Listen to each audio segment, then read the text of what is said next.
Student. First of all, welcome to you all. Myself Savita Shentkar. मी तुमची chemistry teacher आहे. Chemistry हा विषय सायन्समध्ये खूप महत्त्वाचा आहे. हा विषय का शिकायचा आणि त्याचा आपल्या फ्युचर करिअर कोर्समध्ये त्याचा काय उपयोग होणार या गोष्टी आपण थोड्याफार डिस्कस करणार आहोत. आणि त्यानंतर केमिस्ट्री, त्याची डेफिनेशन, त्याच्या डिफरंट ब्रांचेस आणि त्याचे इम्पॉर्टन्स या सगळ्या गोष्टी या सगळ्या केमिस्ट्रीमध्ये आपण पाहणार आहोत. तर सिलॅबस 11वी केमिस्ट्रीचा सिलॅबस मी PDF फाईल पाठवलेली आहे. ती नीट पहा आणि त्यामधला सगळ्यात पहिला चॅप्टर म्हणजे some basic concept of chemistry आपण आज स्टार्ट करणार आहोत. सुरुवातीला केमिस्ट्री हा जो सब्जेक्ट आहे हा एक सेंट्रल सायन्स म्हणून आपण ओळखतो. कारण तो किंवा त्याचं जे नॉलेज आहे हे फिजिक्स, बायोलॉजी आणि दुसऱ्या वेगवेगळ्या सायन्स समजण्यासाठी उपयोगाचं ठरतं. आणि म्हणूनच केमिस्ट्री हा विषय खूप महत्त्वाचा आहे. आता 11वी आणि 12वी हे दोन क्लास न धरता आपण एक 2 इयर कोर्स असं गृहीत धरून आपल्या जीवनाचा टर्निंग पॉईंट आहे आणि तो आपलं फ्युचर ठरवणार आहे असं समजून आपण या 2 इयर कोर्समध्ये आपलं बेस्ट देऊन आपलं फ्युचर ब्राईट करण्याचा प्रयत्न करणार आहोत. So let us start. What is chemistry? आता केमिस्ट्री म्हणजे काय? तर केमिस्ट्री म्हणजे पदार्थांचा अभ्यास, पदार्थांचे गुणधर्म, त्यानंतर त्यांच्यामध्ये होणाऱ्या रासायनिक अभिक्रिया, त्यांच्यामध्ये होणारं एनर्जी चेंज, या सर्व गोष्टींचा अभ्यास आपण केमिस्ट्रीमध्ये करत असतो. हे आपल्याला थोडंफार जनरल नॉलेज आहेच. पण actual definition of chemistry is what? The chemistry is a study of matter and its physical and chemical properties, and physical and chemical changes it undergo under different condition. म्हणजेच आपण पदार्थांचा अभ्यास, त्याचे भौतिक रासायनिक गुणधर्म आणि भौतिक आणि रासायनिक जे काही चेंजेस होतात त्यांचा अभ्यास आपण केमिस्ट्रीमध्ये करत असतो. तर मग ही केमिस्ट्री आपण 11वी 12वी या कोर्समध्ये का शिकतो आहे किंवा why we need the importance of chemistry और what is importance of chemistry. So let us discuss importance of chemistry. केमिस्ट्रीचे आपणाला काय इम्पॉर्टन्स आहेत हे आपण पाहणार आहोत. तर केमिस्ट्री, जसं मी सांगितलं की केमिस्ट्री एक सेंट्रल सायन्स आहे की जिचं नॉलेज आपल्याला प्रत्येक सायन्सच्या दुसऱ्या सब्जेक्टमध्ये उपयोगी पडतं. हे तर त्याचा इम्पॉर्टंट आहेच आहे. त्यानंतर केमिस्ट्री ही आपल्या जीवनात प्रत्येक गोष्टीशी निगडीत आहे. That means chemistry is important in every aspects of life. For example, air we breathe, जे आपण श्वासोच्छ्वास घेतो, आपणाला माहीत आहे we are breathe in oxygen and breathe out carbon dioxide. Likewise the food we eat, जे आपण जेवण करतो. आता फूड जे आहे this is also a chemical substances. For example carbohydrate, proteins, lipids, minerals, vitamins, याच्या सगळ्या गोष्टी आहेत या याच्यामध्ये सुद्धा काय केमिस्ट्री इन्वॉल्व आहे. त्याचप्रमाणे फ्लूइड वी ड्रिंक म्हणजे जे आपण फ्लूइड पितो, फॉर एक्झाम्पल पाणी, that is a water, H2O. This is again a compound of a chemistry. Then the clothes we wear, जे आपण कपडे घालतो, these are the polymers and it involves a matter. And what is chemistry? It is study of matter. त्यानंतर जी ऊर्जा आहे, fuel आहे, जे आपण ऊर्जा म्हणून वापरतो, तर हे सुद्धा एक केमिकल सबस्टन्स असतात. जसं मिथेन आहे, पेट्रोल, केरोसिन, ह्या सगळ्या ज्या काही केमिकल कंपाऊंड्स आहेत त्याचा आपण ऊर्जेसाठी उपयोग करत असतो. हे झाले जनरल जे आपण डेली लाईफमध्ये वेगवेगळ्या प्रकारचे केमिस्ट्रीचे युजेस पाहतो. त्याचप्रमाणे केमिस्ट्री हा सब्जेक्ट आता खूप डेव्हलप झालेला आहे. त्याला आपण मॉडर्न सायन्स म्हणतो, which is used in medicine, engineering and agriculture. मेडिसिनमध्ये आपण त्याचं औषध बनवण्यासाठी, इंजिनिअरिंगमध्ये वेगवेगळे पार्ट्स बनवण्यासाठी, त्याचप्रमाणे ॲग्रिकल्चरमध्ये आपण खत म्हणून वेगवेगळ्या केमिकल कंपाऊंडचा आपण वापर करतो. त्यानंतर आपल्या घरगुती गोष्टींमध्ये सुद्धा भरपूर प्रमाणात आपण केमिस्ट्रीचा वापर करत असतो. फॉर एक्झाम्पल जे काही सोप आपण वापरतो, these are the chemical compounds. Soap इंडस्ट्रीमध्ये केमिकल्स वापरले जातात. त्याचप्रमाणे टेक्स्टाईल इंडस्ट्री, जे कपडे आपण घालतो ते कपडे ज्या पॉलिमरने बनलेले असतात, these are also the important of chemistry. There are so many importance of chemistry. खूप सारे त्याचे युजेस आपण केमिस्ट्रीचे सांगू शकतो. त्यानंतर आपण पाहणार आहोत की केमिस्ट्री ही जी एक सायन्सची ब्रांच आहे, ही खूप वास्ट म्हणजे खूप व्यापक अशी आहे. तर ही व्यापकता जी आहे ती डिवाईड केली गेली, क्लासिफाईड केली गेली की जेणेकरून आपणाला त्याचा व्यवस्थित अभ्यास करता येईल. आणि म्हणूनच chemistry is classified into 5 main branches: physical chemistry, organic chemistry, inorganic chemistry, analytical chemistry and biochemistry. अशा 5 मेन ब्रांचेसमध्ये केमिस्ट्रीचं डिवायडेशन केलं. तर या मेन ब्रांचेसमध्ये आपण पदार्थांचाच अभ्यास करणार आहोत, फक्त तो वेगवेगळ्या पद्धतीने. फॉर एक्झाम्पल की जी फर्स्ट ब्रांच आहे that is a physical chemistry. तर फिजिकल केमिस्ट्रीमध्ये आपण कशाचा अभ्यास करणार आहेत? मॅटरचा तर अभ्यास आपण सगळीकडेच करतो. What is matter? The matter is everything. Matter is everything which has a mass and occupies space. Which has mass and occupies space. याला आपण काय म्हणतो? मॅटर. मग या मॅटर म्हणजेच त्याला पदार्थ म्हणतो. या पदार्थाचा अभ्यास आपण केमिस्ट्रीमध्ये करत असतो. मग फिजिकल केमिस्ट्रीमध्ये या पदार्थाचा कोणत्या पद्धतीने अभ्यास करायचा आहे?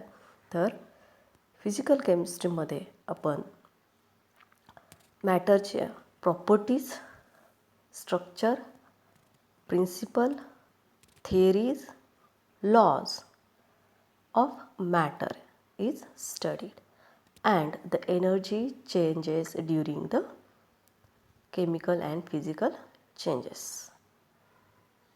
That is in a physical chemistry.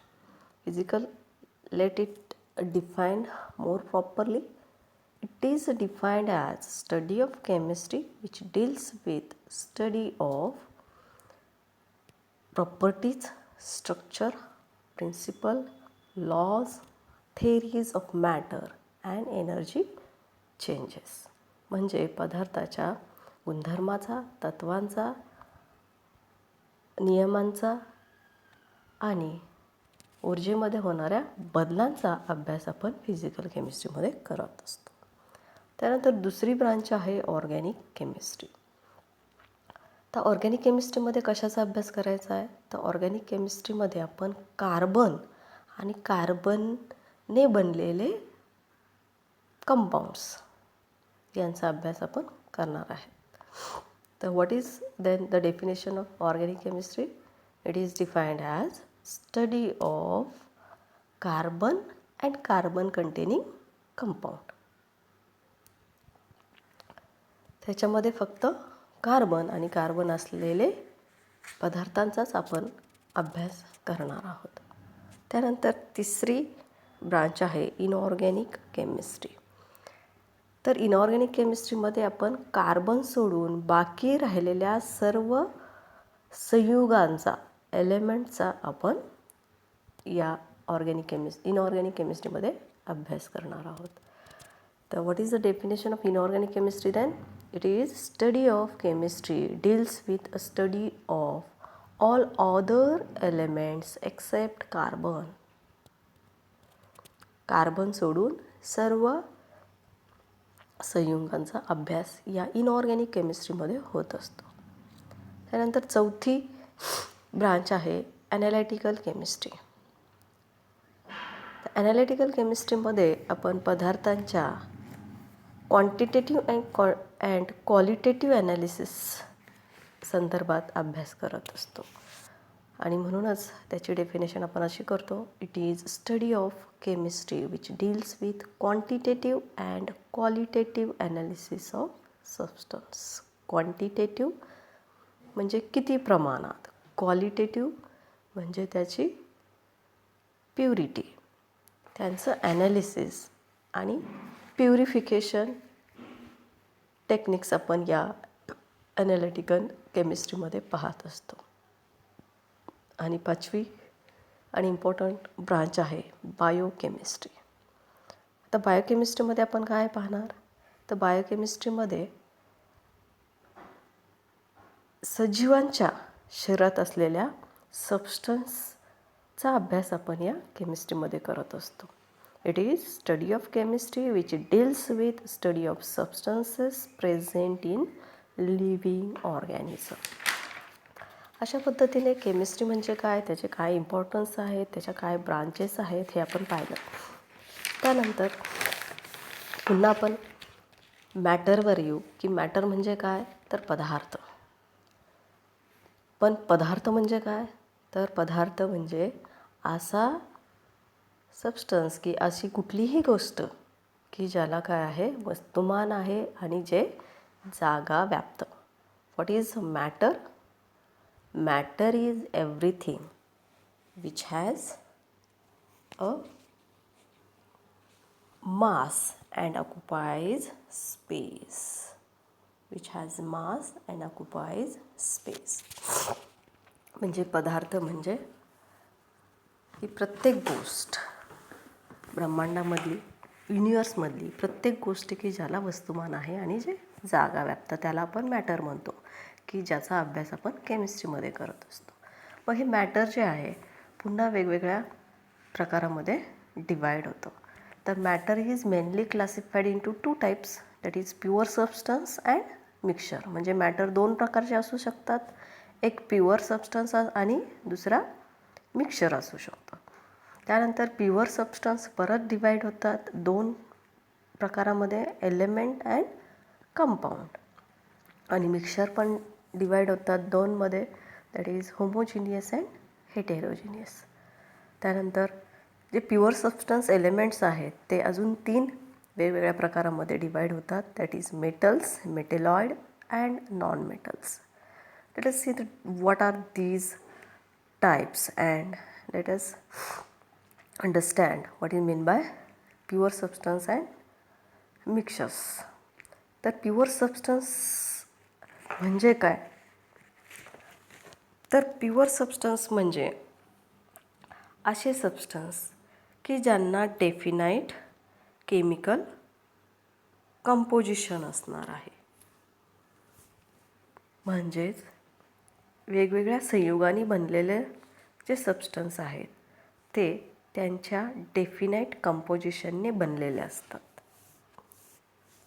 For example आपण वॉटर म्हणतो H2O, इथे जे हायड्रोजन आणि ऑक्सिजन आहे याचं जे प्रमाण आहे हे काय आहे, फिक्स आहे, डेफिनाईट आहे, ठरलेलं आहे, ते बदलणार नाही. इथं 2 atom of hydrogen and 1 atom of oxygen is present, and then only we called it is a water, that is pure water. The other examples are pure metal, for example gold, iron. म्हणजे यामध्ये कुठल्याही दुसऱ्या impurities किंवा दुसरे substance involve नसतात. त्याला आपण काय म्हणतो, pure substance.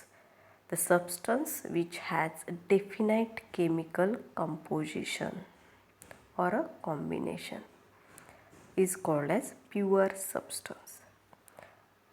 This pure substance is divided into two types, element and compound. मग एलिमेंट कोणाला म्हणायचं?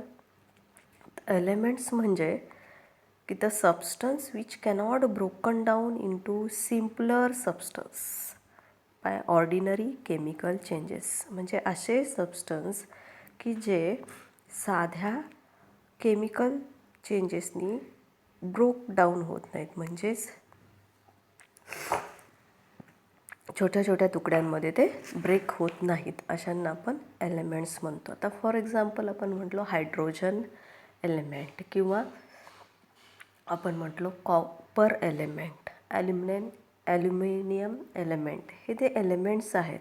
यांना आपण वेगवेगळ्या केमिकल साधे चेंजेस जर केले, त्यांना ब्रोकडाऊन करण्याचा प्रयत्न केला, तर त्यांचे जे काही छोटे छोटे तुकडे तयार होतील ते तुकडे कशाचे असतील, त्याच पदार्थाचे असणार आहेत. फॉर एक्झाम्पल जर आपण कॉपरचे बारीक बारीक तुकडे केले तर ते बारीक तुकडा आणि मोठा तुकडासुद्धा कोणाचा असणार आहे, त्याच एलिमेंटचा म्हणजे कॉपरचाच असणार आहे. म्हणून आपण म्हणतो की substance which cannot broken down into simpler substance by ordinary chemical changes. साध्या केमिकल चेंजेसने जे ब्रोकडाऊन होत नाही अशांना आपण काय म्हणणार आहोत, एलिमेंट्स म्हणणार आहोत. आणि एलिमेंट्स जे आहेत हे आपण पाहिलं की 3 प्रकारचे आहेत, metal, non metal and metalloids. तर मेटल्स म्हणजे काय, तर मेटल्स असे सबस्टन्स की ज्यांना काय आहे, शायनिंग आहे, की have a lustre, which conduct heat and electricity, जे उष्णता आणि विद्युत वाहक आहेत. Which can be drawn into wire, म्हणजे जे आपण वायरमध्ये त्याचं रूपांतर करू शकतो, थिन वायरमध्ये त्याचं रूपांतर करू शकतो. त्या प्रॉपर्टीला डक्टाईल म्हणतात. Can be drawn into wire. Can be hammer into thin sheet, म्हणजे आपण त्याचा बारीक असा पत्रा तयार करू शकतो. त्या प्रॉपर्टीला मॅलेएबल म्हणतात. आणि मेटलचे एक्झाम्पल्स आहेत gold, silver, copper, iron, aluminium and many more. अशा पद्धतीने या सबस्टन्सला आपण मेटल्स म्हणतो, की ज्यांना शायनिंग आहे म्हणजे लस्टर आहे, जे कंडक्ट करतात हीट आणि electricity, which can be drawn into wire and which can be hammer into thin sheets. त्यानंतर elements are also divided into non metals. Non metals कोणाला म्हणायचं, तर नॉन मेटल्स की ज्यांना कुठलीही शायनिंग नाही, म्हणजे which have no lustre,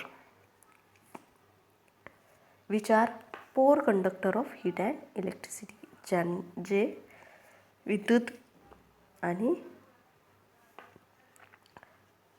heat याची कमी वाहक आहेत. विच कॅन बी हॅमर और which can not be hammered into sheet, त्यांचं बारीक पत्रा आपल्याला तयार करू शकत नाहीत. त्याचप्रमाणे which cannot drawn into wire, त्याचं बारीक आपण वायर तयार करू शकत नाही, बिकॉज दे आर ब्रिटल. ते कसे असतात, ब्रिटल असतात, ते पटकन तुटतात. आणि म्हणून आपण त्यांचं एक पत्रा किंवा वायरमध्ये त्याचं रूपांतर करू शकत नाही. त्यांना आपण नॉन मेटल म्हणायचं.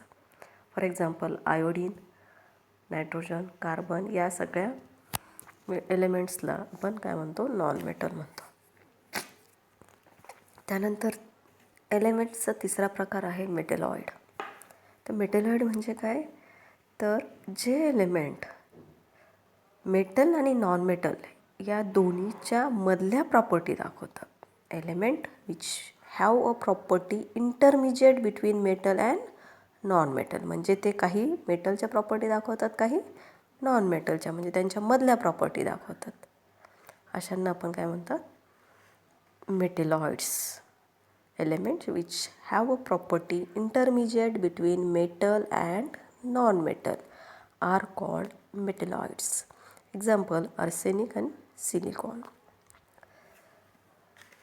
तर हे झालं थोडक्यात आपण बेसिक नॉलेज पाहतोय केमिस्ट्रीचं, की केमिस्ट्री म्हणजे काय, त्याचे इम्पॉर्टन्स कोणते, त्याच्या ब्रांचेस कुठल्या आणि सबस्टन्सचे प्रकार कुठले आहेत.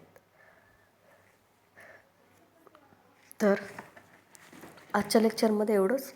C you in a next lecture. Take care. Good bye.